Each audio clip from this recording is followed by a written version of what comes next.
Okay, we are here with Umar from Rwanda Tourism. Maybe you can just tell us why you're here and what you have in store for us.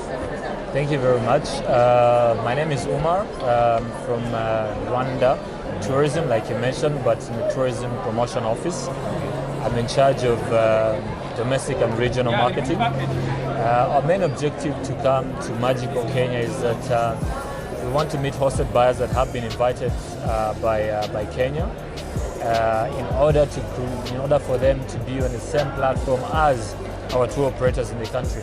Our tour operators run the business, so we want them to have a platform whereby they can engage them, tell them about Rwanda, share their packages with them so that they're able to bring traffic to Rwanda. Okay.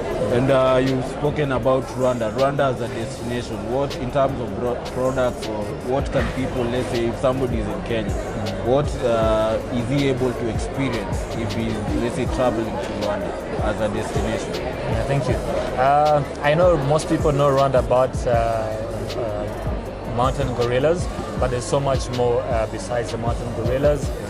We also have some other national parks like the Savannah, which is the Kagera National Park, where you're able to experience the big five. But then on top of that, you're able to also leave the land and go on the water. You do boat rides in a national park. We have other national parks like Nyungwe National Park. For fauna and flora, you can do chimpanzees. You have these canopy walkways. You can take nature walks. You can do birding. You can do nocturnal tours. Besides that, we have Kigali, the city. We're growing our nightlife. We have several events happening all throughout. We're also working towards growing our sports tourism. So most likely you'll find good basketball games in the state-of-the-art arenas. On top of that, you can see the city, how Rwanda has grown remarkably.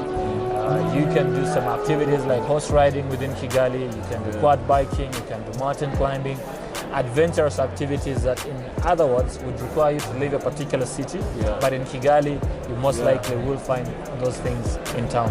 Yeah, and there are also Kenyans who are wondering if they might come and find some wives in Kigali.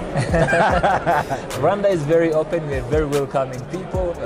Regional integration is very important, and if they find wives, it would be much better for them to settle in Kigali as well. Yeah, we don't mind that. They're very much welcome.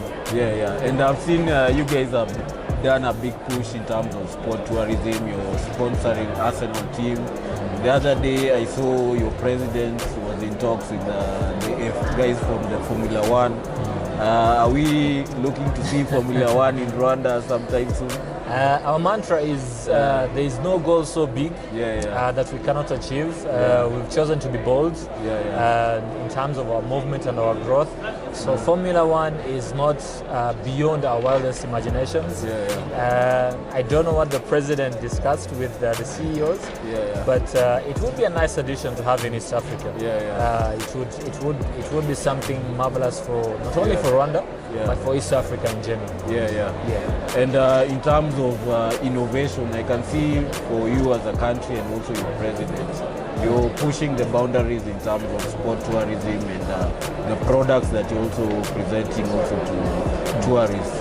Is it a focus of you on how do you approach sports, or rather tourism and innovation? Sports tourism is a key integral part. It's deliberate, it's intentional, because if you look at MICE as a tourism sector in itself, it's growing.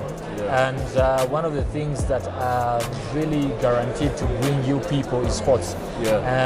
This is also based on the fact that we have heavily invested into our marketing with Arsenal and PSG. So we're trying to as well create an environment where we are able to attract as many sports events into the country. Already we have done the BAL. This is in partnership with the NBA. We have the Tour de Rwanda. It's a cycling event that now has teams participating in Tour de France, Tour d'Italia coming into Rwanda and participate. We are also looking at hosting the World 2025 Cycling Championships. This is a very huge event. And then we've also ventured into the Ironman. We hosted the first event last year in August. The turn-up was quite good, and it looks like the turn-up will be even better next year. So it's a deliberate push into sports, but also adventure, in a sense that it allows for a lot of people to come into the country. And maybe you can just, for the normal layman, somebody is considering, let's say, a tour to Rwanda.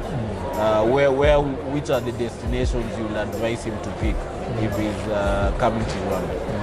And all destinations are unique in the country. It will mostly depend on the taste of someone. But as a country, Kigali is something you cannot avoid. Whether you come in by land or by air, it's your first, your entry point most of the time. So in Kigali, if you have a few days, you will most likely want to learn about our history, because there's no Rwanda without our history. So you'll be able to visit the museums, learn about our history, how we conquered it, and how we managed to move on as well, the country. Besides that, you do a city tour. The city tour will allow you to see the old Kigali, the new Kigali, the developments in town and everything. And it will also allow you to visit some of these iconic areas like the convention center, the Kigali Arena, and some other iconic places in the country. But then also, if you're into activities, you could do zip lining, you could do quad biking, you could do horse riding, you could do trampoline, but a little bit heavier on that. You could do archery, you could do tennis games. So Kigali in itself as a city, if you're not going to live it, it's going to give you a plethora of activities for you to partake in. You've also mentioned the party scene. How's the party scene in Kigali? Sorry? The party scene. Yeah, the party scene. We are growing our nightlife. That is why we try to have as many events as possible. So while we have many events, it gives an opportunity for people to come up with different events. We've also gazetted some places for people to party. These are no-go areas. They are car-free zones, especially from Thursday to Sunday. No cars, people just out there partying, meeting people, having fun. And then other people have started now creating activities or creating events in those particular spaces. So it allows for people to interact. So it's really growing our nightlife as well. Maybe you can just mention where can guys go to find out more about visiting Rwanda? People could visit our website on www.visitrwanda.com. They'll find most of the attractions there, and even some tour agencies there. They'll also find some packages there, especially for the regional markets. And then also on our social media handles, we tend to try and share what we have in the country, be it events, be it destinations, be it even accommodations. Be it accommodation. Okay. Cheers, Umar. Thank you very much. Like I said before, people should visit Rwanda, do investments here, do businesses, come for holidays,